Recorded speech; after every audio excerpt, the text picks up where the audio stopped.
سيد المرسلين محمد وآله وأصحابه أجمعين أما بعد أعوذ بالله من الشيطان الرجيم بسم الله الرحمن الرحيم ولنبلونكم بشيء من الخوف والجوع ونقص من الأموال والأنفس والثمرات وبشر الصابرين الذين إذا أصابتهم مصيبة قالوا إنا لله وإنا إلیہ راجعون صدق اللہ العظیم۔ میرے محترم دوستوں بزرگوں، یہ اللہ کا کرم اور اس کا احسان ہے کہ اللہ تبارک و تعالی نے ہمیں اس زمانے کے اندر دعوت و تبلیغ کی اس مبارک محنت سے ہمیں اللہ نے نسبت عطا فرمائی۔ اللہ نے ہمیں دین کے لیے اپنی جان مال جذبات کو لگانے کا اللہ نے موقع عطا فرمایا۔ اس میں ہمارا کوئی کمال نہیں، یہ اللہ کی توفیق سے ہوا ہے۔ آدمی کوئی بھی نیک عمل کرتا ہے تو وہ اللہ کی توفیق سے کرتا ہے۔ اللہ کی توفیق شامل حال ہو گئی تو اللہ تعالیٰ اس سے دین کے بڑے بڑے کام اللہ اس سے لے لیتا ہے۔ اللہ نے ہم سے دین کے کام کے لینے کا ارادہ فرمایا، اللہ نے ہمیں دعوت کے کام سے جوڑا، دین کی اس مبارک محنت سے جوڑا، اور پھر اللہ نے اسی نسبت پر ہم سب کو یہاں جمع بھی فرمایا۔ ہمارا یہاں جمع ہونا اسی اللہ نے دین کی نسبت پر جو ہمارا تعلق، ہماری جو نسبت ہے دعوت و تبلیغ سے، اسی نسبت پر ہم سب جمع ہوئے ہیں۔ کہتے ہیں ایک ہے آدمی کا دعوت و تبلیغ سے جڑ جانا، دوسرا یہ ہے کہ دعوت و تبلیغ سے جڑے رہنا۔ دونوں میں فرق ہے۔ جڑنا، ایک مرتبہ کسی دعوت و تبلیغ کی مجلس میں شریک ہو گیا تو وہ جڑ گیا، ایک گشت میں شامل ہو گیا تو وہ جڑ گیا۔ لیکن جڑے رہنا وہ بہت تفصیل والی محنت ہے کہ جڑے رہنا اس کو کہتے ہیں جو دعوت کے تقاضوں کو اپنا تقاضا سمجھے اور دعوت کے تقاضوں پر وہ آدمی عمل کرنے والا ہو، اور دنیا کے تقاضوں کو آگے پیچھے کرتا ہو دعوت کے تقاضوں پر۔ دنیا کے تقاضوں کو آدمی آگے پیچھے کرے، یہ نہیں ہے کہ دنیا کے کام کو چھوڑ دے۔ اسلام نے دنیا کے کام کو چھوڑنے کا حکم نہیں دیا، ترتیب کے بدلنے کا حکم دیا کہ ترتیب بدل دو، کہ ہم پہلے دنیا کو مقدم رکھتے تھے، اب دین کو مقدم رکھو۔ جو آدمی دین کو مقدم رکھے گا اللہ اس کی دنیا ضائع نہیں فرمائے، اللہ اس کی دنیا بھی اسے ضرور عطا فرمائے۔ مقدر کی دنیا کہیں جائے گی نہیں۔ اللہ نے آدمی کی مقدر اور آدمی کی تقدیر اور آدمی کی دنیا طے کر رکھی ہے۔ اس کی روزی طے، اس کی زندگی طے، اس کی کامیابی طے، اس کی بیماری طے، سب کچھ طے ہے اللہ کی طرف سے، وہ انسان کو مل کر رہے گی۔ اسی لیے کہتے ہیں اللہ کے نبی علیہ السلام نے فرمایا انسان کی روزی اللہ کی طرف سے مقدر ہے۔ اگر کسی کو روزی کم ملے یا نہ ملے تو کہتے ہیں کہ اس روزی کو حاصل کرنے کے لیے کسی گناہ کے راستے کو مت اپناؤ، اس لیے کہ جو اللہ کی روزی ہے، جو اللہ کی اطاعت سے مل سکتی ہے، وہ گناہ کے راستے سے نہیں مل سکتی۔ اللہ کی روزی وہ تو اطاعت کے راستے سے ملے گی، اس لیے کہ اللہ کی جانب سے روزی ملتی ہے۔ تو اس لیے آدمی کو معلوم ہونا چاہیے کہ میری زندگی بھی طے ہے۔ دنیا میں آیا تو اس کا وقت طے تھا، تب آیا۔ جب اس دنیا سے جائے گا اس کا جب وقت آئے گا تب چلا جائے گا۔ جو آنا اور جانا دونوں طے ہے۔ کوئی اس دنیا میں ہمیشہ رہنے کے لیے نہیں آیا، لیکن اس دنیا میں آنے کے بعد آدمی کو دنیا میں اللہ نے آزمانے کے لیے، آزمائش کے لیے اللہ نے دنیا کی چیزیں رکھ دی کہ دنیا کی چیزوں کے اندر اللہ نے اس کے اندر مختلف قسم کے رنگ و زینت رکھ دیا، جس کی وجہ سے انسان اس زینت کو دیکھ کر للچاتا ہے اور اس دنیا کی طرف لپکتا ہے اور اس دنیا کو حاصل کرنے کی کوشش کرتا ہے۔ فرمایا کہ یہ دنیا دیکھنے میں تو رونق رنگ برنگی خوبصورت معلوم ہوتی ہے، لیکن یہ دھوکے باز ہے۔ دھوکے باز اس لیے ہے کہ جس کا بھی ساتھ دیا ہے آخر میں دھوکہ دے کے دوسروں کے پاس چلی گئی، کبھی وہ کسی کے پاس نہیں رہی۔ یہ دنیا دھوکے کی زندگی ہے۔ اسی لیے اللہ نے قرآن کے اندر بار بار فرمایا وَمَا هَذِهِ الْحَيَاةُ الدُّنْيَا إِلَّا مَتَاعُ الْغُرُورِ، دنیا کی زندگی نہیں ہے مگر دھوکے کا سامان۔ آدمی اپنے بینک بیلنس کو سمجھتا ہے کہ یہ میری ہے، پیسے میرے ہیں، یہ بلڈنگ میری ہے، یہ مال میرا ہے، یہ چیزیں میری ہے، یہ جائیداد میری ہے۔ آدمی سب کچھ اپنا سمجھتا ہے، لیکن آدمی جیسے ہی اس کے جسم سے روح نکل گئی وہ سارے کا سارا دوسروں کا ہو جاتا ہے۔ اسی لیے آپ صلی اللہ علیہ وسلم کے پاس ایک مرتبہ صحابہ تشریف فرما تھے۔ اللہ کے نبی علیہ السلام نے ایک مرتبہ سوال کر لیا کہ تم میں سے کون ایسا شخص ہے جس کو تمہارے اپنے مال سے وارثوں کا مال زیادہ پسندیدہ ہو؟ صحابہ نے فرمایا یا رسول اللہ، ہم میں سے کون ایسا ہو سکتا ہے کہ ہمارے مال سے زیادہ ہمارے وارثوں کا مال ہمیں محبوب ہو؟ ہم میں سے کوئی ایسا نہیں ہے۔ تو اللہ کے نبی علیہ السلام نے فرمایا کہ تم جو مال اپنے پاس جمع کر کے رکھے ہو، موت پر چھوڑ کر جا رہے ہو، جو تمہیں بہت پسند ہے، حالانکہ وہ تمہارا نہیں ہے، تمہارے وارثوں کا ہے۔ تم چھوڑ کر جا رہے ہو، وہ تمہارا نہیں ہے۔ جیسے ہی روح نکلی تو پھر وہ دوسرے اس کے مالک بن گئے، دوسرے اس کے اوپر قابض ہو گئے، دوسرے اس کے دعوے دار بن گئے، دوسرے اس کے مالک بن گئے اور اس مال کو حاصل کرنے کی کوششوں میں لگ گئے۔ تو یہ دنیا کی زندگی اتنی ہی ہے کہ آدمی کو دھوکہ دیتی ہے یہ دنیا کی زندگی کہ سب کچھ میرا ہے، میرا ہے۔ موت پر پتہ چلتا ہے یہ سب کچھ میرا نہیں ہے، یہ اللہ کا دیا ہوا تھا۔ جب تک اللہ نے چاہا میرے پاس یہ چیزیں رہی، جب اللہ نے چاہا تو مجھ سے اللہ نے جدا کر لیا۔ مال دو طریقے سے جدا ہوتا ہے، کبھی زندگی ہی میں اللہ تعالیٰ اس مال کو اس سے چھین لیتے ہیں، دوسروں کے حوالے کر دیتے ہیں۔ کبھی آدمی مال والا ہوتا ہے، کبھی اللہ اسی کو خود دنیا سے اٹھا لیتے ہیں، پھر وہ مال دوسروں کا بن جاتا ہے۔ اس لیے دنیا کی زندگی میں آدمی دھوکے میں رہا ہے۔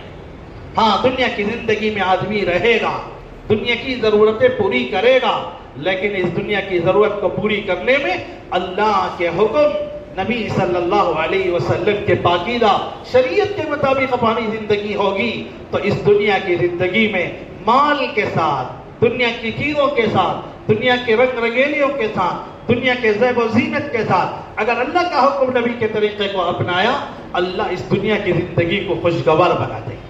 اس کا اللہ کا حکم نہیں توڑتا، نبی کی شریعت اور نبی کی سنت اس کی زندگی سے نہیں چھوڑتی، تو پھر اللہ ایسوں کو خوشگوار زندگی دیتے ہیں۔ اللہ نے قرآن میں فرمایا من عمل صالحا من ذکر او انثى وهو مؤمن فلنحيينه حیاتا طیبہ، جو کوئی آدمی نیک عمل کرے ایمان کے ساتھ، مرد کرے تو عورت کرے تو، دونوں کی زندگی میں اگر ایمان کے ساتھ اعمال صالحہ ہیں تو اللہ تعالیٰ فرماتا ہے ہم اس کو خوشگوار زندگی دیں گے۔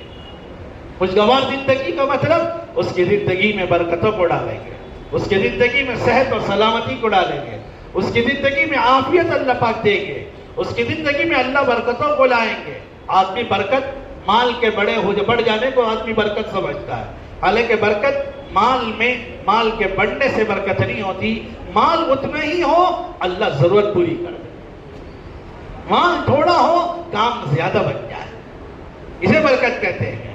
کہ اگر آدمی چاہتا ہے کہ ہماری زندگی میں برکت ہو، ہمارے مال میں برکت ہو، ہماری کمائی میں برکت ہو، تو پھر اللہ کا حکم نہ توڑے، نبی کی شریعت نہ چھوٹے، یہ دو چیزیں ہوں گی تو پھر ہماری زندگی میں برکت ہو جائے گی۔ مال میں برکت، آدمی مال میں برکت کو، کسی کے پاس 50,000 ہیں، 1 لاکھ ہو گئے تو سمجھتا ہے کہ برکت ہو گئی، کسی کے پاس 1 لاکھ اور 2 لاکھ ہو گئے تو سمجھتا ہے برکت ہو گئی۔ یہ برکت نہیں ہے کہ آدمی کے پاس 50,000 ہو کام بن جائے 1 لاکھ کے، آدمی کے پاس 1 لاکھ ہو کام بن جائے 5 لاکھ کے۔ زندگی میں اللہ برکتوں کو ڈال دیتے ہیں ایمان اور اعمال صالحہ کی برکت سے۔ ایمان اگر آدمی کے اندر ہو، اللہ کی ذات پر کامل بھروسہ ہو، ہماری زندگی اللہ کی اطاعت نبی کی شریعت کے مطابق ہو، تو پھر اللہ زندگی میں برکت ڈالتے ہیں۔ برکت کو سمجھنے کے لیے فرماتے ہیں آپ صلی اللہ علیہ وسلم نے حضرت انس رضی اللہ عنہ کو برکت کی دعا دی۔ حضرت انس رضی اللہ عنہ کیا دعا دی؟ اے اللہ تو ان کے مال میں اور ان کی اولاد میں برکت عطا فرما، مال میں برکت دے، اولاد میں برکت دے۔ تو برکت کتنی ہوئی؟ حضرت انس فرماتے ہیں اللہ کے نبی علیہ السلام نے زیادتی کی دعا نہیں فرمائی، اے اللہ اکثر مال فی مالی و ولدی، اے اللہ ان کے مال کو زیادہ کر، ان کی اولاد کو زیادہ کر، یہ دعا نہیں تھی، بلکہ برکت کی دعا فرمائی۔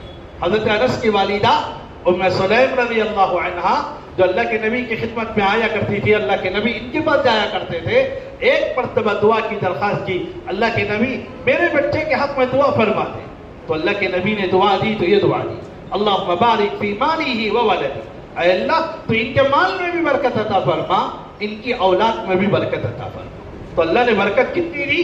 حضرت انس رضی اللہ عنہ فرماتے ہیں کہ میرے بچے میرے بچوں کے بچے 120 بچے کے قریب ہوئے، اللہ نے اولاد اتنی دی، اور مال میں برکت کتنی آئی؟ حضرت انس فرماتے ہیں کہ میرا مدینے میں ایک باغ تھا، جس باغ میں جو کھجور پھل دیتا تھا، کھجور کا درخت، وہ پورے مدینے کے کھجوروں کا درخت سال میں ایک مرتبہ پھل دیتا تھا، مگر میرے باغ کا کھجور کا درخت سال میں 2 مرتبہ پھل دیتا تھا، سال میں 2 مرتبہ پھل۔ یہ اللہ کے نبی کی دعا ہے، برکت کی دعا ہے کہ آدمی کے لیے برکت ہو جائے، زندگی میں اللہ برکت ڈال دیتے ہیں اگر ایمان اور اعمال صالحہ زندگی میں ہو۔ تو یہ اعمال صالحہ ہماری زندگی میں آئیں، ہم اللہ کے حکم کو پہچان کر اس پر عمل کرنے والے بن جائیں، اللہ کے نبی کی شریعت کو سمجھ کر اس پر اپنی زندگی کو لانے والے بن جائیں، جس میں اللہ نے دنیا اور آخرت کی کامیابی کو چھپائے رکھا ہے، اور اس کے لیے درمیان میں اللہ حالات رہتے ہیں، کبھی بیماری آئے گی، کبھی اللہ تعالیٰ صحت دے دیا، کبھی مال دیا، کبھی غربت دے دی، کبھی اللہ تکالیف و پریشانی لائے، تو ان تمام پریشانیوں میں اللہ نے اللہ کی طرف متوجہ ہونے کا حکم دیا، اللہ کو یاد کرنے کا حکم دیا۔ اللہ نے کیا فرمایا؟ فاذکرونی اذکرکم، مجھے یاد کرو تو پھر میں بھی تمہیں یاد کروں۔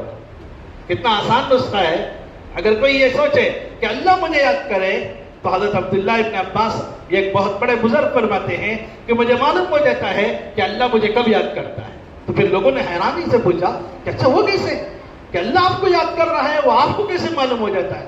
اللہ نے قرآن کی اس آیت میں فرمایا ہے جب تم اللہ کو یاد کرتے ہو تو اللہ بھی تمہیں یاد کرتا ہے، جب تم اللہ کو یاد کرتے ہو تو اللہ بھی تمہیں یاد کرتا ہے، تو لہذا اللہ کی طرف متوجہ ہونا اور مدد طلب کرنا کس سے؟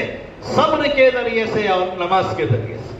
اللہ نے قرآن میں فرمایا یا ایھا الذین آمنوا، اے ایمان والو مدد طلب کرو صبر سے اور نماز کے ذریعے۔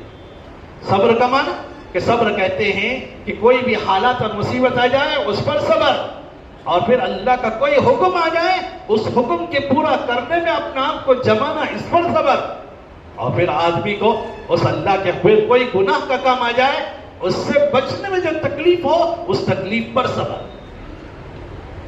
آدمی جب صبر کے ساتھ استقامت کے ساتھ نماز کی ذریعے سے اللہ سے مدد طلب کرتا ہوا جب اللہ سے مدد لیتا ہے تو پھر اللہ تعالیٰ ایسے ایمان والے کے لیے فرمایا ان اللہ مع الصابرین، ایسے صبر کرنے والوں کے ساتھ تو اللہ خود ہو جاتا ہے۔ ان اللہ مع الصابرین، اللہ کس کے ساتھ ہے؟ صبر کرنے والوں کے ساتھ ہے، جو صبر کیا اطاعت پر، جو صبر کیا گناہوں سے بچنے پر، جو صبر کیا اللہ کی طرف سے کوئی آئی ہوئی تکلیف پر۔ اب جب صبر کیا ہے تو اللہ فرماتے ہیں کہ میں ایسے صبر کرنے والوں کے ساتھ ہو جاتا ہوں۔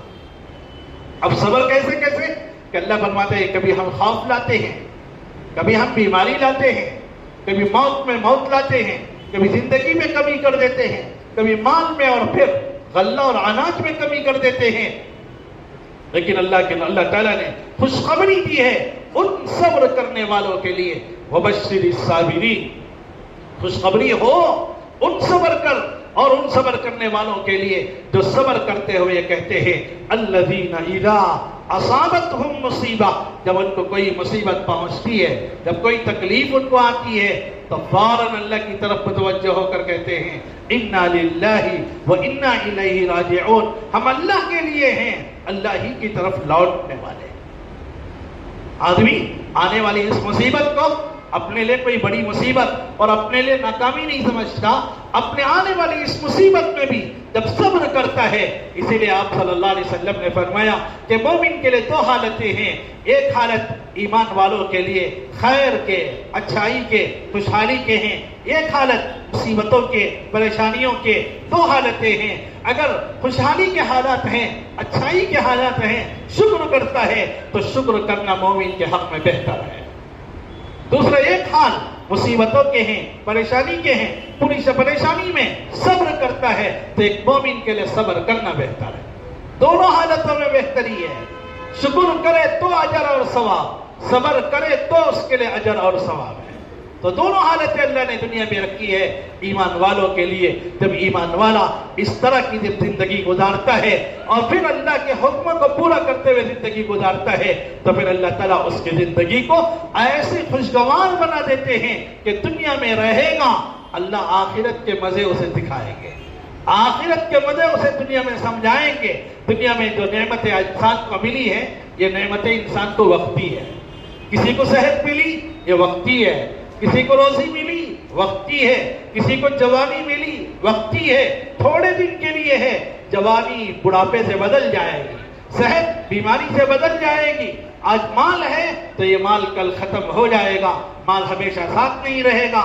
لیکن کوئی ایمان والا ان تمام حالتوں میں رہتے ہوئے اللہ کی مرضی کے مطابق اپنے آپ کو لاتا ہے، اللہ کی مرضی کے مطابق اپنے آپ کو چلاتا ہے تو پھر اللہ تعالیٰ انہی دنیا کی چیزوں میں رکھ کر اللہ اس کی دنیا کو سنوارتے چلے جاتے ہیں. اور اس کے لیے اللہ تعالیٰ نے قرآن کے اندر دنیا کی زندگی کے بارے میں دو جملے ارشاد فرمایا ہے. دو جملے ارشاد فرمایا. ایک فرمایا کہ دنیا کی زندگی دھوکے کی زندگی ہے. دوسری جگہ فرمایا یہ دنیا کی زندگی متاع حسن ہے، بہترین فائدہ اٹھانے کا سامان ہے. اللہ نے اس دنیا کے بارے میں دونوں چیزوں کا استعمال کیا. ایک دھوکے کا سامان بھی ہے اور ایک بہترین فائدہ اٹھانے کا سامان بھی ہے. دونوں چیزیں اللہ نے دنیا کے بارے میں فرمایا. علماء نے لکھا ہے ان دونوں کا مطلب یہ ہے یہ دھوکے کا بھی سامان ہے اس آدمی کے لیے جو دنیا سے دھوکہ کھا گیا، یہ دنیا کی زندگی کو صحیح سمجھ بیٹھا، اسی دنیا کے حوالے ہو گیا، اسی دنیا کے پیچھے اپنے آپ کو لگا کر آخرت سے غافل، اللہ سے غافل، اللہ کے دین سے غافل ہو گیا. اس کے لیے یہ دنیا کی زندگی دھوکہ ہے. لیکن وہی آدمی جس کی زندگی میں اگر اللہ کی اطاعت ہے، اللہ کے رسول صلی اللہ علیہ وسلم کی اطاعت اور فرمانبرداری ہے تو پھر اللہ تعالیٰ اس کے لیے فرمایا کہ یہ بہترین فائدہ اٹھانے کا سامان ہے. یہ ایمان والوں کے لیے، یہ اطاعت کرنے والوں کے لیے، اللہ اس کے رسول کے مان کر چلنے والوں کے لیے یہ متاع حسن ہے. یمتعکم متاعا حسنا الی اجل مسمى. اللہ تعالیٰ تھوڑے دن کے لیے فائدہ اٹھانے کا سامان ایمان والوں کے لیے رکھا ہے، ایک غیر ایمان والوں کے لیے دھوکے کا سامان. لیکن وہی ایمان والا اپنی زندگی میں اس اطاعت کو لے آئے. جہاں میری زندگی میں یہ اطاعت آئے، میرے پورے ماحول میں اس اطاعت والی زندگی زندہ ہو جائے. اس لیے کہ میں باقی رہوں گا تو پورے ماحول سے باقی رہوں گا. اگر ماحول بے دینی کا ہو تو میرا دین پر باقی رہنا مشکل ہے. آدمی کا دین پر باقی رہنے کے لیے ماحول کا دیندار ہونا بھی ضروری ہے. ماحول میں اگر دینداری نہیں آئی، اگر ہم نے اپنی زندگی میں ماحول دین کا نہیں بنایا تو خود ہمارا دین پر باقی رہنا مشکل ہو جائے گا. اس لیے ماحول دین کا بنانا ضروری ہے. جو آدمی دین کا ماحول بناتا ہے، دین کے ماحول اور دین کی فضائیں قائم کرتا ہے تو پھر آدمی جب اس ماحول میں آتا ہے تو اس کی نمازیں نہیں چھوٹتی، روزہ نہیں چھوٹتا، اللہ کا حکم نہیں چھوٹتا، نبی کی سنتیں نہیں نکلتی.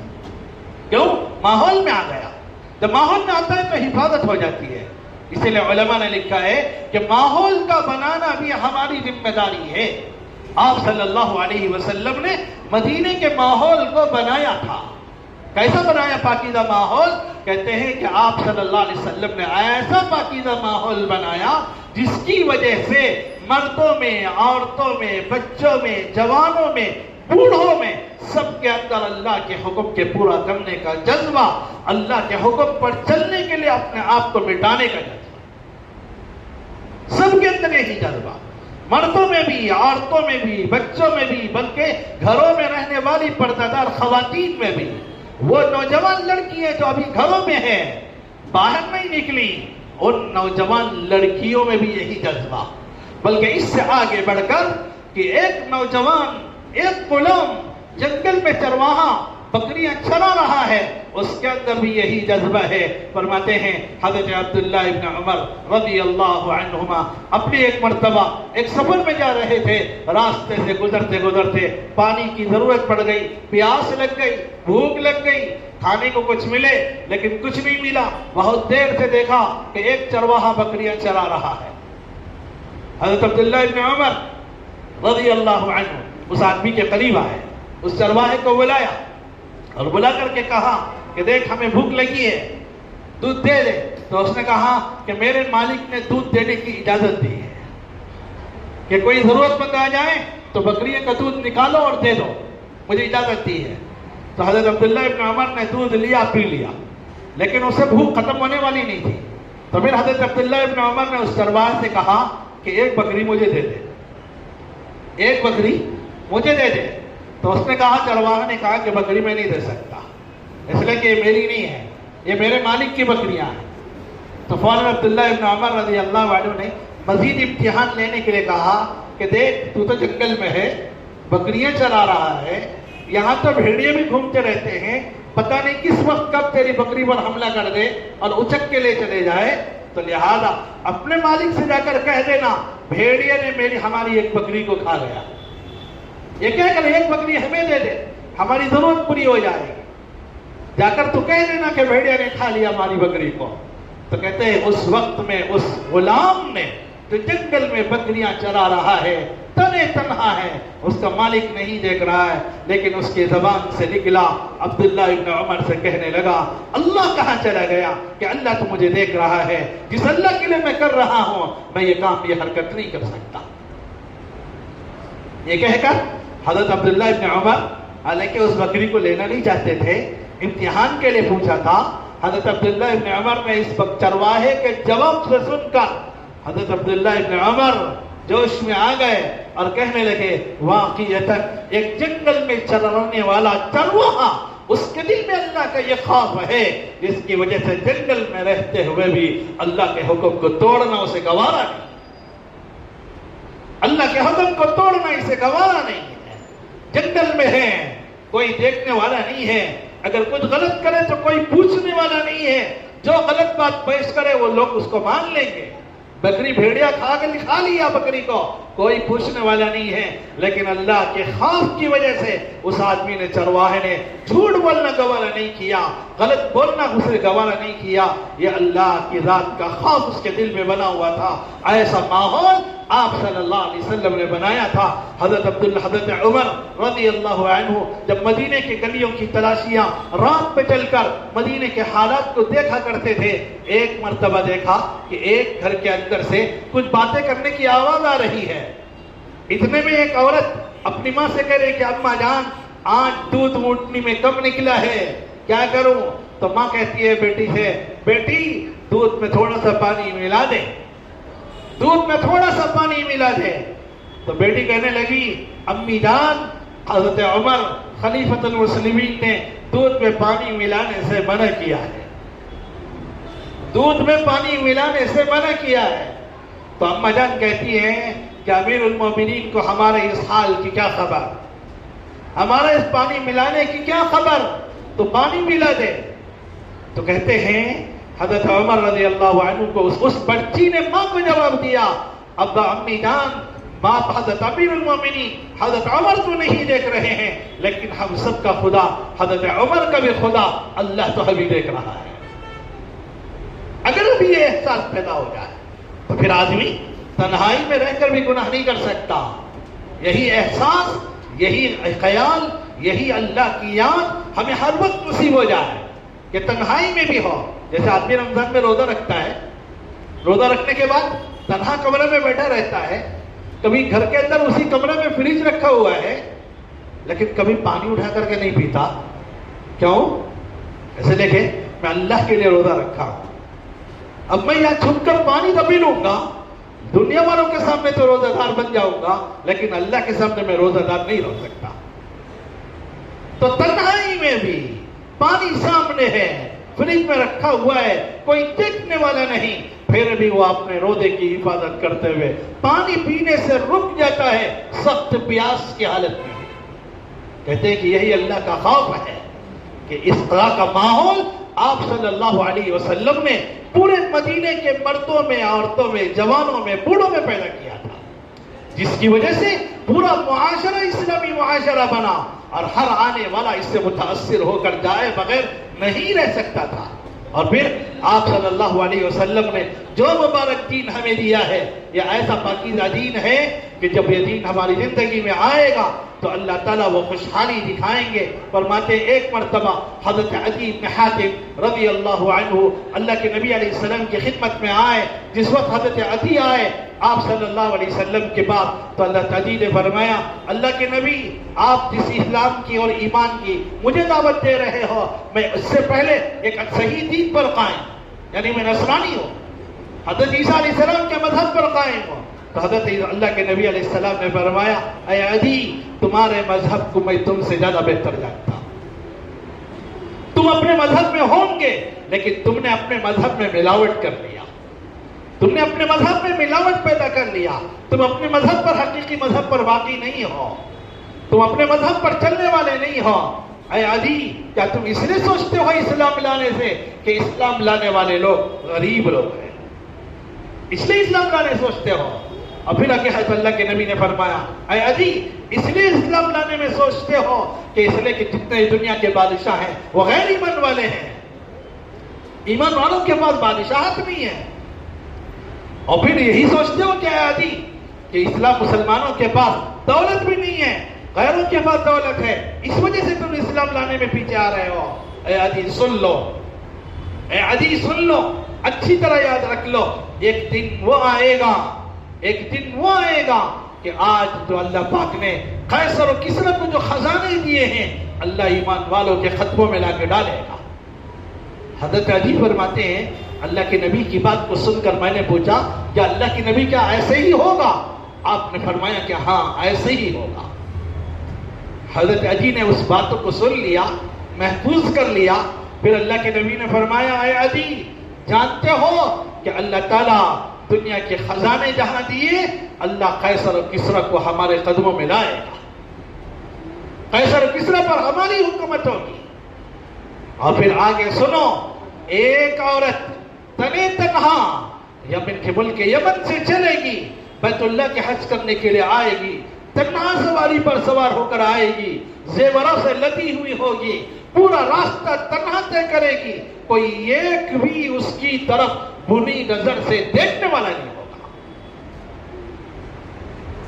جب یہ بات کہہ دی حضرت عدی فرماتے ہیں اتنا تو اللہ کے نبی نے فرما دیا اے عدی ایک بات اور سنو کہ دیکھو ایک زمانہ وہ آئے گا جب مسلمان زکوٰۃ کا مال لے کر باہر نکلیں گے، کوئی زکوٰۃ کا مستحق ہو تو دے دے لیکن کوئی ایک مسلمان بھی زکوٰۃ کا مستحق نظر نہیں آئے، کوئی بھی مستحق نہیں ہوگا، ہر ایک مالدار ہوگا. حضرت عدی کہنے لگے اللہ کے نبی ایسے ہی ہوگا؟ آپ نے فرمایا کہ بالکل ایسے ہی ہوگا. حضرت عدی جب اس بات کہہ دیے تو فرماتے ہیں حضرت عدی رضی اللہ عنہ نے فرمایا اللہ کے نبی کا زمانہ گزر گیا، حضرت ابو بکر رضی اللہ عنہ کا دور گزر گیا، حضرت عمر رضی اللہ عنہ کے دور خلافت میں جب قیصر و کسری فتح ہوئے ان کے خزانے مدینے کی مسجد نبوی میں لا کر ڈھیر کے طور پر ڈال دیا گیا. حضرت عدی کہنے لگے اللہ کے نبی علیہ السلام کی بات پوری ہو گئی. پھر حضرت عمر رضی اللہ عنہ ہی کا دور تھا، حضرت عمر حج میں تشریف لے گئے. حضرت عدی فرماتے ہیں کہ میں بھی ساتھ میں تھا. جب حضرت عمر رضی اللہ عنہ نے لوگوں کی خیریت پوچھی تو پتہ چلا کہ ایک عورت تنہا چل کر یمن سے آئی ہے اور آ کر بیت اللہ میں حج کرنے کے لیے پہنچی ہے.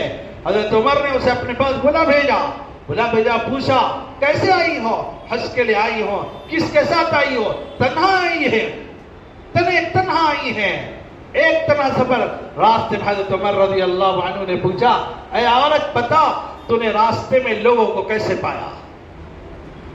تو راستے میں لوگوں کو کیسے پایا؟ تو عورت کہنے لگی کوئی آدمی مجھے دیکھنے والا یا تو بھائی کی طرح لگتا تھا یا باپ کی طرح لگتا تھا، کوئی ایک بھی میری طرف بری نظر سے دیکھنے والا نہیں تھا. حضرت عدی فرماتے ہیں اللہ کے نبی کی یہ بات بھی میں نے اپنی آنکھوں سے دیکھ لیا. لیکن تیسری بات، زکوٰۃ کا مال لے کر کے چلے اور کوئی اس کا حقدار نہ ملے. حضرت عدی فرماتے ہیں یہ دونوں اللہ کی نبی کی پیشن گوئی میں نے اپنی آنکھوں سے دیکھ لیا. تیسری پیشن گوئی کو میں نہیں دیکھ سکا، لیکن مجھے اللہ کی ذات سے امید ہے اللہ کی نبی کی بات یہ بھی پوری ہو کر رہے گی. پھر ہوا ایسے ہی، حضرت علی دنیا سے چلے گئے. جانے کے بعد حضرت عمر بن عبد العزیز رحمت اللہ علیہ کا دور آیا. حضرت عمر بن عبد العزیز رحمت اللہ علیہ کے دور میں لوگ اپنے زکوٰۃ کا مال لے کر باہر لوگوں کو تلاش کرتے، کوئی مستحق ہو تو دے دے، لیکن کوئی ایک بھی زکوٰۃ کا لینے والا نہ ملا. دوستو بزرگو، یہ ماحول اللہ کے نبی علیہ السلام نے دعوت و تبلیغ کی اس مبارک محنت کے ذریعے سے بھی یہی محنت ہے جو آپ صلی اللہ علیہ وسلم نے ہمیں دے کر کے گئے کہ مردوں میں بھی دین آئے، عورتوں میں بھی دین آئے، بچوں میں بھی دین آئے. بچوں میں بھی دین کے لیے جذبہ قربانی دینے کا، اللہ کے دین کے لیے اپنے آپ کو مر مٹانے کا یہ جذبہ بچوں میں بھی تھا، عورتوں میں بھی تھا، مردوں میں بھی تھا. یہ پاکیزہ ماحول آج بھی اسی طرح دنیا میں قائم ہو جائے، اس کے لیے ہمارے بڑوں کی طرف سے بار بار اس محنت کی طرف توجہ، بار بار مسجد وار جماعت کے ساتھیوں کو توجہ دلائی جاتی ہے کہ کیسے ہمارے اس پورے ماحول میں جہاں مرد حضرات ماشاءاللہ محنتیں کرتے ہیں، روزانہ کی فکروں میں بیٹھتے ہیں، روزانہ کی ملاقاتوں میں جاتے ہیں، ویسے ہی ہماری عورتیں بھی دعوت و تبلیغ کی محنت کا حصہ بنے، ہماری معاون و مددگار بنے، وہ ہمارے دین کے کام کا حصہ بنے. اللہ نے قرآن کے اندر ایمان والے مردوں کے ساتھ عورتوں کو بھی دین کے کام میں حصے دار بنایا ہے، دین کے کام میں حصے دار بنایا ہے. قرآن کریم کی آیت والمؤمنون والمؤمنات بعضهم اولیاء بعض یأمرون بالمعروف وینہون عن المنکر ویقیمون الصلاة ویؤتون الزکاة ویطیعون اللہ ورسولہ اولئک سیرحمهم اللہ ان اللہ عزیز حکیم. اللہ نے فرمایا کہ مومن مرد، مومن عورتیں، اللہ نے جہاں مومن مردوں کا ذکر کیا ساتھ میں اللہ نے مومن عورتوں کا بھی ذکر فرمایا کہ مومن مرد، مومن عورتیں بعضهم اولیاء بعض، آپس میں ایک دوسرے کے مددگار ہیں، ایک دوسرے کے ساتھ دینے والے ہیں، ایک دوسرے کے ہاتھ بٹانے والے ہیں. مرد بھی دین کے کام کا مددگار، عورتیں بھی دین کے کام کا مددگار. کریں گے کیا؟ یأمرون بالمعروف، بھلی باتوں کا حکم کریں گے، وینہون عن المنکر، بری باتوں سے روکنے والے ہوں گے، ویقیمون الصلاۃ، نماز کو قائم کریں گے، ویؤتون الزکاۃ، زکات دیا کریں گے، ویطیعون اللہ ورسولہ، اللہ اس کے رسول کی اطاعت کریں گے. آگے اللہ نے فرمایا اولئک سیرحمهم اللہ، یہی وہ لوگ ہیں اللہ ان پر اپنا رحم اللہ تعالیٰ اتارتا ہے، اللہ ان پر رحم کرتا ہے. اللہ تعالیٰ بہت زبردست ہیں اور بہت حکمت والے ہیں. اس لیے دوستو بزرگو، جہاں ماشاءاللہ مرد حضرات تو ماشاءاللہ محنت کرتے ہوئے آ رہے ہیں، روزانہ کی ملاقاتوں میں 2.5 گھنٹے دیتے ہیں، کم و بیش اوقات کے لیے وقت دیتے ہیں، ویسے ہی ہماری عورتوں کو بھی دین کے کام میں حصے دار بنانا. کیسے بنائیں گے؟ ہمارے بڑوں نے ایک آسان ترتیب دی ہے کہ ہماری عورتوں کو بھی ہمارے دین کے کام کے حصے دار بنانا. ایک تو یہ ہے کہ جیسے ہم اللہ کے راستے میں 3 دن کے لیے مہینے میں جاتے ہیں، ہر 2 مہینے کے بعد تیسرے مہینے میں ہماری گھر کی مستورات کے ساتھ بھی ہم 3 دن میں چلے جائیں. ایک تو یہ کہ اپنے گھر کی مستورات کے ساتھ 3 دن لگائیں. ہم 1000 بار سمجھائیں، وہ بات سمجھ میں نہیں آئے گی. اگر ہم اللہ کے راستے میں ان کو لے کر کے جائیں گے بات سمجھ میں آ جائے گی. مردوں سے زیادہ عورتیں جب بات کو سمجھ جاتی ہیں تو قربانی میں ہم سے وہ آگے بڑھ جاتی ہے. قربانی کا مزاج مردوں سے زیادہ عورتوں میں ہوتا ہے. عورتیں بڑی بڑی قربانیاں دیتی ہیں اپنے شوہر کے لیے، اپنے بچوں کے لیے، اپنا کھانا چھوڑ دیتی ہیں، اپنا آرام چھوڑ دیتی ہیں، اپنی نیند قربان کر دیتی ہیں، اپنا سب کچھ لٹانے کے لیے تیار ہو جاتی ہے شوہر اور بچوں کے لیے.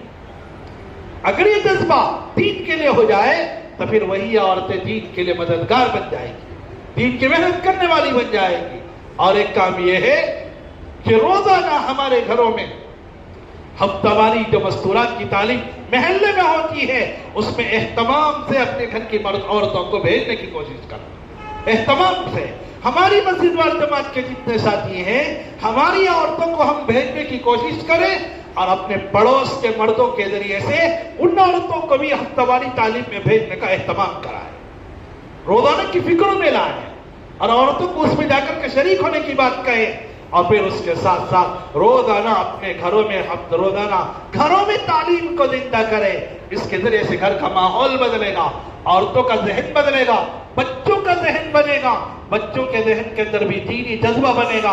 صحابہ کے واقعات سنیں گے، نماز پڑھنے پر کیا ملتا ہے، روزہ رکھنے پر کیا ملتا ہے، اللہ کے ذکر پر کیا ملتا ہے۔ اللہ تعالیٰ جب بچوں کو معلوم ہوگا، بچوں کی زندگی میں اللہ کا دین آئے گا، سنت پر چلنے کا جذبہ اور شوق آئے گا۔ کہتے ہیں کہ جب بچوں کو دین کی باتیں سکھا دیتے ہیں، بچوں کو دین کی باتیں سکھا دیتے ہیں تو بات آ گئی تو سنا دوں۔ ایک بچہ مکتب میں پڑھنے گیا، جب پڑھ کر گھر کو آیا تو آ کر کے اس نے کچھ غلطی کی۔ جب غلطی کی تو فوراً باپ نے کہا کہ تمہارے استاد کو کہوں گا۔ کس کو کہوں گا؟ کہ ہم نے ایسی غلطی کی ہے، استاد کو کہوں گا۔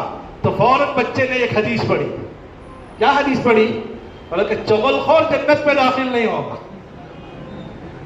کیا پڑھا بچے نے؟ لا يدخل الجنت قطات۔ کس سے کہہ رہا ہے بچہ؟ لیکن یہ ملا کہاں سے اسے؟ اسی مکتب کے راستے سے ملا۔ اگر ہم نے اپنے بچوں کو گھر کے اندر دین کا ماحول دیا، دین کی باتیں سکھائی اور سمجھائی، تو پھر بچوں کے دل میں دین پر چلنے کا جذبہ آئے گا، بچے بھی دیندار بنیں گے، دین پر چلنے کو اپنے لیے عزت اور فخر محسوس کریں گے۔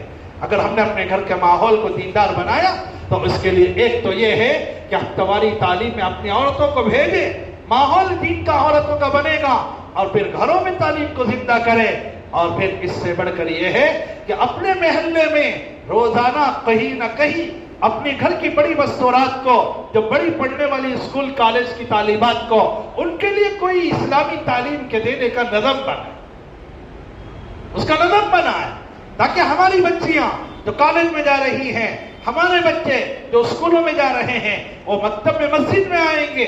جو بڑی بچیاں ہیں وہ آ کر کے کسی گھر میں مستورات کے پاس دین کی بنیادی تعلیم حاصل کرنے والی بنے گی۔ روزانہ نہیں آ سکتی، ہفتے میں 2 بار جوڑیے۔ اگر روزانہ کرنا ہے تو ان کا وقت دیکھ کر مناسب وقت میں طے کیجیے۔ ہماری مستورات، اگر ہماری بچیوں کو جو کالجوں میں پڑھنے والی، اسکول میں پڑھنے والی بالغات، بڑی عمر کی بچیاں ہیں، اگر ہم نے ان کو بچوں کو دین کی تعلیم کے دینے کا نظام بنایا، انشاءاللہ یہ اسکول کی تعلیم، یہ کالج کی تعلیم جو گندے ماحول میں دی جا رہی ہے، اس گندے ماحول سے ہمارے بچے متاثر نہیں ہوں گے۔ آج ماحول اتنا گندا ہے کہ جو بچہ اسکول جاتا ہے، اسکول جا کر بچہ گندی عادتوں میں مبتلا ہو سکتا ہے، گندی عادتوں میں پڑھ سکتا ہے۔ اگر اپنے بچوں کو ہم نے مکتب میں نہیں بھیجا، بچوں کو دین کی صحیح تعلیم نہ دی، اللہ اس کے رسول کی باتیں نہیں سکھائی اور سمجھائی، تو پھر وہی بچہ، ہمارے یہاں ایک بہت بڑے عالم آئے تھے اور آ کر کے کہنے لگے، یو پی کے ایک علاقے میں ہمارے ان کے پہچان والے ایک دوست تھے، وہ کہنے لگے کہ میں روزانہ اپنی بچی کو اسکول بھیجتا تھا سائیکل رکشے میں، سائیکل رکشہ والا آتا اور آ کر کے وہ بچی کو میرے گھر سے لے جاتا، جا کر اسکول میں چھوڑتا، پھر شام کو واپس بلا کر لا لیتا۔ ایک دن ایسا ہوا کہ وہ رکشے والا نہیں آیا، تو مجھے جا کر بچی کو اسکول میں چھوڑنا پڑا، اور جب بچی کو میں نے اسکوٹر میں بٹھا لیا اور لے کر کے چلنے لگا، راستے میں جاتے ہوئے ایک بت خانہ نظر آیا۔ جیسے اس بت خانے کے پاس میں گزرا، ہماری بچی نے دونوں ہاتھوں کو اٹھا لیا اس بت خانے کی طرف۔ جیسے میری نظر اس پر پڑی، میں نے بچی سے کہا کہ بچی تو نے یہ کیا کیا ہے؟ تو فوراً وہ بچی کہنے لگی، ابا جان میں روزانہ رکشے میں جاتی ہوں، ہمارے ساتھ دوسری بھی اور بچیاں بیٹھتی ہیں، وہ سب اس مندر کو دیکھ کر کے ہاتھ جوڑتی ہیں، تو میں بھی جوڑنا سیکھ لیا ہے۔ وہ سب غیر کی لڑکیاں تھیں۔ تو فوراً ان کے دل پہ چوٹ آئی کہ اس گندے ماحول سے میرے بچے کو کیسے بچانا ہے۔ تو فوراً اس کے بعد سے انہوں نے طے کر لیا کہ اس کے بعد کبھی رکشے میں نہیں بھیجیں گے، ایسے اسکولوں میں نہیں بھیجیں گے جہاں بچوں کو بجائے دین پڑھانے کے بے دینی بلکہ کفر و شرک پڑھایا جاتا۔ آج کل اسکولوں کی تعلیم اسی انداز کی ہے، اس لیے ہمارے بڑے فکر مند ہیں کہ ہم جیسے دیندار ہیں، ہمارے بچے دیندار باقی رہے، ہماری نسل ایمان پر باقی رہے، تو اس کے لیے ضروری ہے کہ اپنے بچوں کو بڑے بچے ہیں اسکول کے ہیں تو مکتب میں بھیجیں، اگر بڑی بچیاں ہیں تو اس پہ اپنے محلے میں ایسے گھر کے اندر تعلیم کا نظام کرے جہاں یہ بچیاں آ کر کے اس دین کی تعلیم کو حاصل کرنے والی بن جائیں گی، انشاءاللہ ان کی زندگی میں دین کے آنے کا ذریعہ بنے گا۔ ورنہ ہوتا یہ ہے کہ بچیاں اسکول کی بڑی بڑی ڈگریاں لے لیتی ہیں، شادی ہو جاتی ہے، دین کی بنیادی تعلیم کا علم نہیں، جس کی وجہ سے ان کی گود میں پلنے والے بچے بھی بے دین بن کر نکلتے ہیں۔ اس کے لیے سبب کون؟ سبب ہم ہیں۔ اس لیے ہم اپنے بچیوں کو دین کی بنیادی تعلیم دینے کا اہتمام کریں، اور اس کے ساتھ کالج میں جو پڑھنے والے بچے ہیں وہ روزانہ مکتب میں وقت نہیں دے سکتے، ان کے لیے ہفتہ واری مکتب کا نظام بنائیں، ان کے لیے بھی سوچے تاکہ ان کے بچوں کے اندر بھی دین کا شعور پیدا ہو، دین کی بنیادی باتیں معلوم ہو، اللہ اس کے رسول کون ہیں، اللہ اس کے رسول کے ساتھ ہمارا کیا عقیدہ ہونا چاہیے، ہمیں اللہ اس کے رسول کے ساتھ کیسے یقین اور عقیدہ رکھنا چاہیے، آج بچے کو نہیں معلوم ہے۔ ہمارے یہاں بنگلور کے اندر ایک آدمی نے پوچھا کہ محمد کون ہے، پتا ہے؟ پتا نہیں، بچہ نے کہا کہ مجھے نہیں معلوم، حالانکہ ماحول میں رہتا ہے مسلمانوں کے، لیکن اسے نہیں معلوم محمد کون ہے۔ آج ایسا ماحول بن گیا، اس لیے ہم اپنے بچوں کی دین کی فکر کرنا، عورتوں میں دین کے لانے کی کوشش اور فکر کرنا، اس کے لیے ہمارے بڑوں نے بہت آسان ترتیب دی ہے۔ روزانہ گھروں میں تعلیم، ہفتہ واری اجتماعی تعلیم میں ہم اپنے گھر کی عورتوں کو بھی بھیجیں، پڑوس کی عورتوں کو بھیجنے کے لیے ان کے گھر کے مردوں سے بات کر کے ان کو بھی ترغیب دیں کہ جو 1 گھنٹے کی تعلیم ہوتی ہے، عام طور سے دوپہر میں ہوتی ہے 3:30 سے عصر سے پہلے تک، اس میں بھیجنے کا اہتمام کریں گی تو انشاءاللہ یہ عورتیں ہمارے پاس تعلیم میں آئیں گی، دینی ماحول میں بیٹھیں گی، اس کے اثر کو قبول کریں گی، زندگی میں دین آئے گا، ان کے گودوں میں پلنے والے بچے دیندار بن کر نکلیں گے، نسلوں میں دین باقی رہے گا۔ ورنہ ہماری محنت اگر ہم نے چھوڑ دیا، اللہ معاف فرمائے، اللہ معاف فرمائے، بے دینی اتنی تیزی کے ساتھ پھیل رہی ہے، ہمارے گھروں میں آ گئی، ہمارے کمروں میں آ گئی، ہمارے جیبوں میں آ گئی۔ آج فون کا مسئلہ، یہ فون یہ تو ایک بیماری ہے، ایک بہت زبردست، اس زمانے کے لیے ہمارے لیے فتنے کی چیز ہے، ہم کسی کو بچا نہیں سکتے۔ اگر بچانا ہے تو دین کی محنت میں لگاؤ، دین کے ماحول میں لاؤ، تاکہ بچے کو پتا چلے جیسے کہ اس کا غلط کیا ہے، اس کا صحیح کیا ہے، غلط سے بچنے والا صحیح کو اپنانے والا بن جائے۔ ہمارے بچوں کی حفاظت کرنا ہماری ذمہ داری، ہم نے اپنے پیسے سے اسے فون خرید کر کے دیا، گناہ کے کام میں اگر استعمال کرتا ہے تو اس گناہ میں ہم بھی برابر کے شریک ہیں، اس گناہ میں ہم بھی برابر کے شریک ہیں۔ اس لیے دوستو بزرگوں، ایسے اس پرفتن ماحول کے اندر اللہ نے دعوت و تبلیغ کی محنت دیا ہے، اللہ تعالیٰ حق کی محنت کو اس لیے لایا ہے تاکہ دنیا کے تمام باطل کو اپنی قدرت سے توڑ کے دکھائیں گے، اللہ اپنی قدرت سے توڑیں گے، یہ اللہ کا وعدہ ہے۔ اللہ نے فرمایا پوری دنیا کی باطل طاقتوں کی مثال ایسی ہے جیسے مکڑی کا جالا، مثل الذین اتخذوا من دون اللہ اولیاء کمثل العنکبوت اتخذت بیتا وان اوہن البیوت لبیت العنکبوت لو کانوا یعلمون۔ اللہ نے فرمایا کہ ان لوگوں کی مثال جو اللہ کے علاوہ، اللہ کو چھوڑ کر، اللہ سے ہٹ کر دنیا میں جتنی بھی طاقتیں ہیں، ان سب کی مثال ایک مکڑی کے جالے کے برابر۔ اور آگے اللہ نے فرمایا سب سے کمزور گھر اگر دنیا میں کسی کا ہے تو وہ مکڑی کا جالا ہے، وہ مکڑی کا گھر ہے۔ ایک جھاڑو پھیر دو تو سارا جالا صاف ہو جاتا ہے، سب ختم۔ اللہ نے فرمایا باطل کی مثال بھی مکڑی کے جالے کی جیسی ہے۔ دنیا باطل اپنی پوری طاقت کے ساتھ دن دنا رہا ہے، اپنی پوری طاقت پر ناز کر رہا ہے، بس یہی ہے کہ حق والے سوئے ہوئے ہیں، حق والے بیٹھے ہوئے ہیں، حق والے جن کے سامنے اللہ نے حق کی محنت دی وہ آدمی غفلت میں پڑے ہوئے ہیں۔ اگر اس حق کی محنت کو ہم لے کر کے اٹھیں گے، اللہ نے اس میں وہ طاقت رکھی ہے کہ دنیا کے سارے باطل کو اللہ اپنے قدرت سے توڑ کے دکھائے گا۔ اس لیے دوستوں بزرگوں ہم سب نیتیں کریں، ارادے کریں کہ ہماری زندگی میں بھی دین آئے، ہماری عورتوں میں بھی دین آئے، ہمارے بچوں میں بھی دیندار بن کر باقی رہے، ہماری نسلوں تک دین پر باقی رکھنے کے لیے اللہ پاک نے یہ مکتب کا نظام چلایا ہے۔ ہمارے بچوں کا جیسے کل بھی بات آئی کہ ہمارے بچوں کو مکتب میں بھیجنے کی فکر، ہماری بڑی بچیوں کو گھروں میں اسکول مدرسے کی مدرسہ شروع کرنے کی فکر، ہماری بڑی عورتوں کو ہفتہ واری تعلیم میں بھیجنے کی فکر۔ اگر اس طرح سے فکر ہوگی تو اللہ کی ذات سے امید ہے اللہ اس پورے ماحول کو بدلیں گے انشاءاللہ۔ ایسا پاکیزہ معاشرہ بنے گا کہ ہر آنے والا محسوس کرے گا، جیسے رمضان کا مہینہ آتا ہے، ماحول آتا ہے کہ اچھے کو دیکھتے ہیں، جو زندگی بھر نماز نہیں پڑھتا وہ نماز میں چلے آتا ہے، وہ روزہ سال بھر نہیں رکھتا اور رمضان کے روزے رکھنے والا بن جاتا ہے۔ کیا ہوا؟ ماحول بن گیا۔ جب ماحول بنتا ہے تو ایک بے ایمان سے بے ایمان، ایک بے دین سے بے دین آدمی بھی دین پر چلنا اس کے لیے آسان ہو جاتا ہے، پہلی صف میں نماز پڑھتا ہے، پہلے اذان کے ساتھ مسجد میں آ جاتا ہے۔ یہ سب برکتیں ہیں ماحول کے بننے کی۔ اسی طرح اگر ہم نے ماحول بنایا انشاءاللہ ایسا پاکیزہ معاشرہ ہمارا بھی بنے گا۔ اللہ ہم تمام کو صحیح معنوں میں ایسے پاکیزہ ماحول بنانے کی توفیق عطا فرمائے۔ تو اس کے لیے سب تیار ہیں؟ ہاں، اس کے لیے پہلی فرصت میں ایک تو نیت یہ کرے کہ جس کے ابھی تک 4 مہینے نہیں لگے وہ انشاءاللہ 4 مہینے لگائے۔ سب تیار ہیں؟ ذرا ہاتھ اٹھائیے کون کون تیار ہے؟ جن کا ارادہ نہیں ہے وہ بھی لکھا ہے، یہ ہاتھ چھوڑ دیں۔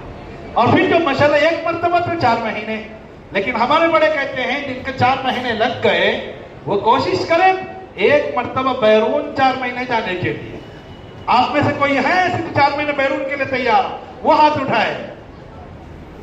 ماشاءاللہ 1 2 3 4 5 6 ماشاءاللہ 15 20 اللہ اکبر ماشاءاللہ۔ اللہ ہم سب کو قبول فرمائے، اللہ ہمیں بھی اللہ دور دور تک کے لیے قبول فرمائے۔ ابھی ہمارا ایک سفر ایک علاقے میں ہوا، افریقہ کے ایک ملک پہ ہم گئے، وہاں گئے تو وہ لوگوں نے بتایا یہاں قریب میں ایک صحابی کی قبر ہے۔ میں نے پوچھا کہ کس کی قبر ہے؟ انہوں نے کہا کہ حضرت عثمان رضی اللہ عنہ کے بیٹے کی قبر ہے۔ حضرت عثمان رضی اللہ عنہ کے دور میں ایک قافلہ آیا مدینے کو، مدینے میں آیا، اسلام سے متاثر ہوا تو انہوں نے درخواست کی کہ آپ کے ایک آدمی ہمیں بھیجیے تاکہ ہمارے یہاں بھی دین آئے، اسلام پھیلے۔ تو اس پر حضرت عثمان رضی اللہ عنہ نے اپنے ایک بیٹے کو روانہ فرمایا جن کی عمر 19 سال تھی۔ وہاں گئے، چند سالوں کے بعد ان کا انتقال ہو گیا، ان کی قبر وہاں بنی۔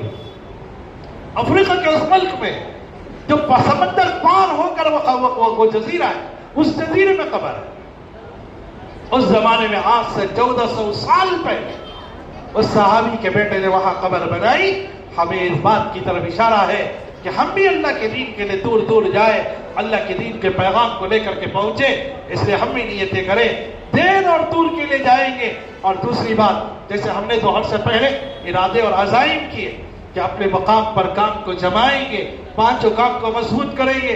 جو مسجد وال جماعت کسی وجہ سے نہیں آئی ان تک پہنچ کر ان سے بھی عزائم کرا کر ان سے بھی ان عزائم کے مطابق کام لینے کی ہم کوشش اور فکر کریں گے۔ تو سب کریں گے نا انشاءاللہ۔ اللہ تعالیٰ ہم تمام کو ان کہی بھی باتوں پر عمل کرنے کی توفیق عطا فرمائے۔ ابھی ہم اپنی ضرورتوں سے فارغ ہو جائیں۔ بھئی آپ حضرات کو معلوم ہے کہ مغرب کے بعد کی جو ہماری مجلس ہے وہ آخری مجلس ہے، اس کے بعد انشاءاللہ دعا ہو جائے گی۔ آپ تمام حضرات سے گزارش ہے اطمینان کے ساتھ دعا تک رہ کر جائیں۔ اللہ ہم سب کو عمل کی توفیق عطا فرمائے۔ سبحان اللہ و بحمدہ، سبحانک اللہم و بحمدک۔ ویڈیو کے نیچے سبسکرائب کے بٹن پہ کلک کریں، بیل کے آئیکن پہ کلک کیجئے تاکہ ہر نئی ویڈیو کی نوٹیفیکیشن آپ کو مل جائے۔